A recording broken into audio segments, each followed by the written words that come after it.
Version 2.0 of the Prolost graduated presets include over 100 new presets designed to make your Lightroom experience even more awesome. You're familiar already with the Prolost graduated presets.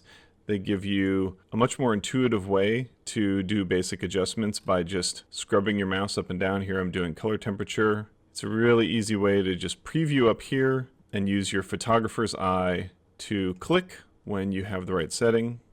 Do the same with exposure. But as was previously the case, the most powerful adjustments, like this one here, dynamic range compression, adjust more than one thing. And with version 2.0, we have some extremely powerful new groups of these presets that do adjustments that you just simply could not do with the sliders alone. So let's jump right into those. The first one is called Blockbuster Cyan, and it's a part of the Blockbuster series here. So we've got Cyan Gold, Blue, Blockbuster Hues, and Blockbuster Sundrench. So let's just look at Blockbuster Blue. So you can see right away that it's a range from Blockbuster Blue 0 all the way up to max. And as I mouse up to the top here, you can see it's doing a combination of tone curve adjustments and also HSL adjustments. It's increasing color contrast, popping out warm colors, and tinting neutrals towards a blue color. Here's the same thing, Blockbuster Cyan is a more subtle version of that, and this is my favorite one. So here's zeroed out, and here's Blockbuster Cyan. Here's the max, but oftentimes you find that what feels right is just add a touch of this. It makes dark metal turn a little bit blue, but it keeps warm things warm, and it tones down colors. Blockbuster just looks great on people. So here's someone who's already looking pretty great. But watch what happens when I just increase Blockbuster Cyan. I'm going to go all the way to the max. What happens is that it pushes blue sky blue and makes skin tones look amazing. Let's do one more adjustment here. Let's just go to the highlights. Bring down the highlights a little bit on this. Even better. And then let's look at Blockbuster Gold. So Blockbuster Gold is really designed for exactly this kind of situation where you want that same blue tint to the shadows, but you're willing to go even warmer on the highlights. This is a shot of the vehicle assembly building at NASA Kennedy. Let's take a look at Blockbuster Cyan for this one. Slowly ramp it in. Look how it makes red and orange pop out while giving the metal that kind of steely blue coloration. Here's another example. I'm going to try Blockbuster Gold on this one. Just look at how Blockbuster Gold makes those colors pop. Now what's really cool with this is that this works obviously with the other presets, but also with the existing controls that you're used to in Lightroom. So if you adjust exposure, contrast, everything else plays along with these adjustments. It works really well together. Now let's take a look at Blockbuster Sundrench. This is a totally different kind of a look. Here it is zeroed out, and as I increase it, you can see that what I'm doing is decreasing color saturation, kind of fading the colors, going for a super low contrast look that is evocative of springtime, summer, amazing stuff. It's beautiful. Here's an example of how Blockbuster can really transform a shot. So I'm going to go to Blockbuster Cyan and just start cranking it up a little bit. I just love the way that looks. And this works also with the cool shadows from the previous version of the graduated presets. So if you want to tint those shadows even more blue, you can still do that. And maybe with that, I would switch to Blockbuster Gold instead to really get her skin tone popping out of the front of the shot. Yeah, that looks great. These presets can also really transform iPhone photography. So here's a shot that I shot with my iPhone 5S in Taipei. I'm just going to crank in a little Blockbuster Cyan here. That's looking pretty good. Now I'm going to go up to that dynamic range compression set here and just kind of even out the tonal range of this shot a little bit. And I might just also bring up vibrance a tiny bit and maybe just crank up contrast and exposure a little bit. You can see that sometimes I use the presets, sometimes I use the sliders. It really has to do with whether I kind of know where I'm headed or whether I really want to let the visuals inspire me. But this is definitely the Taiwan that I remember. Here's another shot from Taiwan, this time shot with my 5D. And again, you can see here what Blockbuster Gold is going to do for it. I'll slowly ramp that up. You know what? I'm going to use almost the max here. Look how it makes skin tones pop. I love it. Here's a shot I shot in Bolinas, California. And let's take a look at Blockbuster Gold. I'm going to use the max here, and you can see that it looks pretty great, but there is something that Blockbuster Gold does, which the other Blockbuster effects do a little bit as well, which is that as I increase the effect, it's starting to turn blues towards cyan, which is oftentimes a pleasing thing to do, but sometimes you don't want it, and especially when there's sky or water in the shot, it can be a little artificial, and that's kind of what happened here. So that's why I have the Blockbuster Hues section, which gives you a separate adjustment for just the HSL component of this look.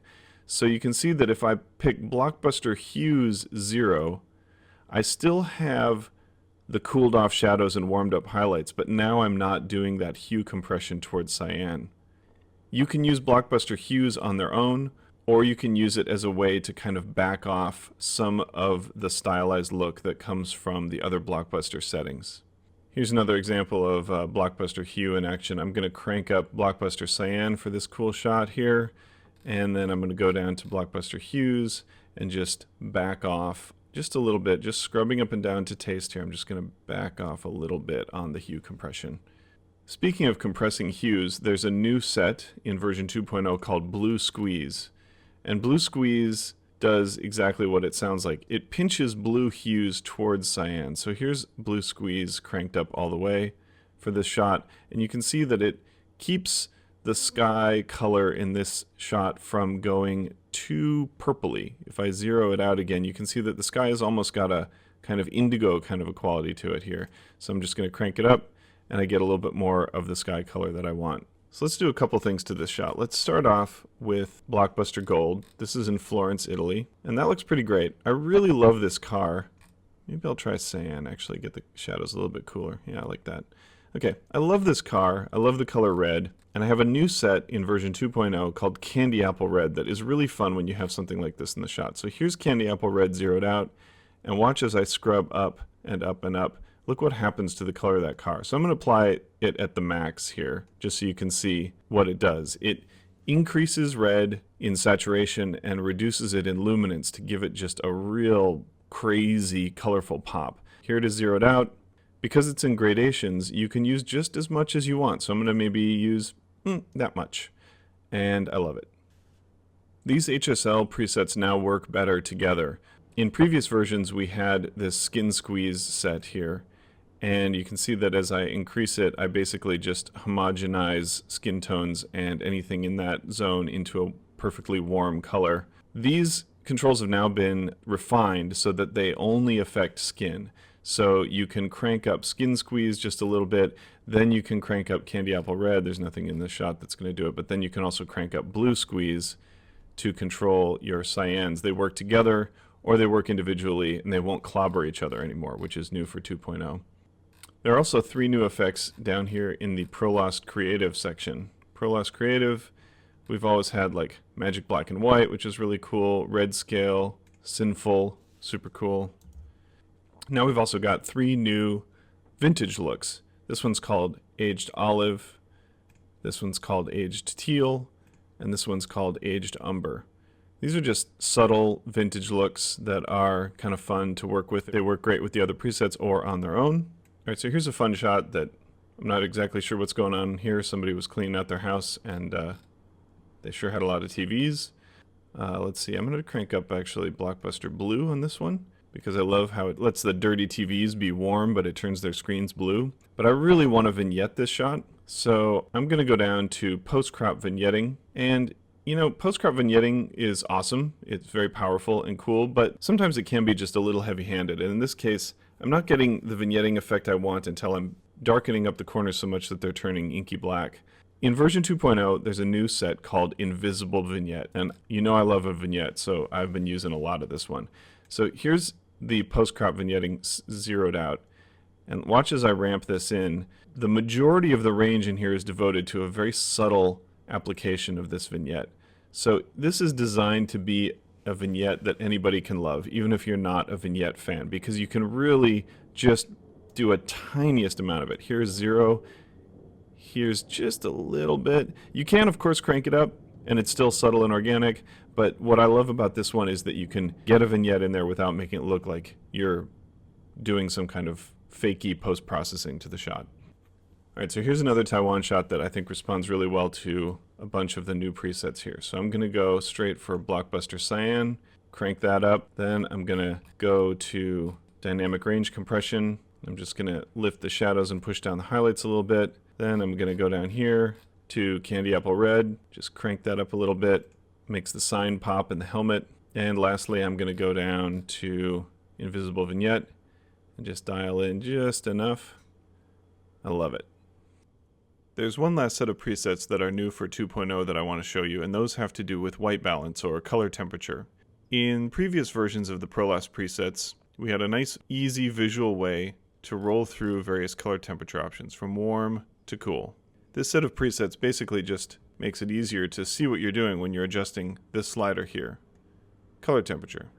This is a control that works really, really well on raw shots, but weirdly, it doesn't work very well on JPEG shots. So here's a shot I shot at the Mini Maker Fair in Oakland with my iPhone. Watch what happens when I adjust the color temperature warmer. The image gets really bright and blown out and turns kind of yellow.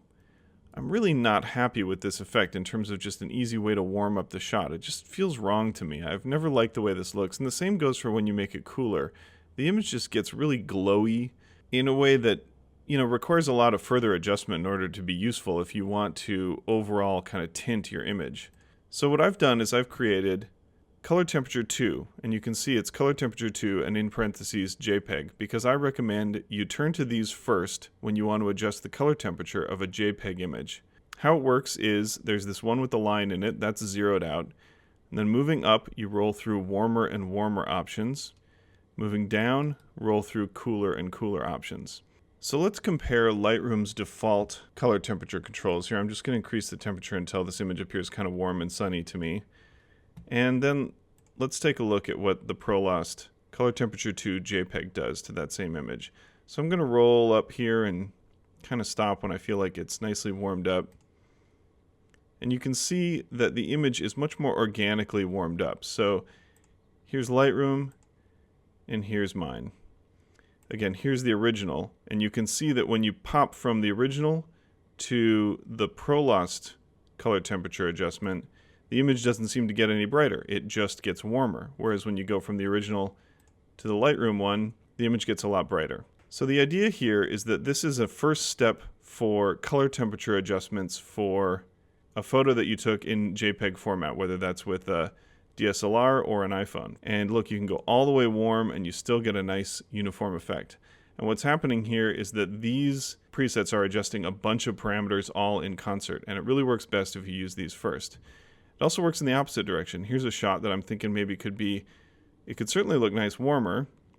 Here it is back in neutral, but it could also be cooled off. Again, cooling the image off with these presets produces really nice organic results. Here's me cooling it off using the Prolost presets.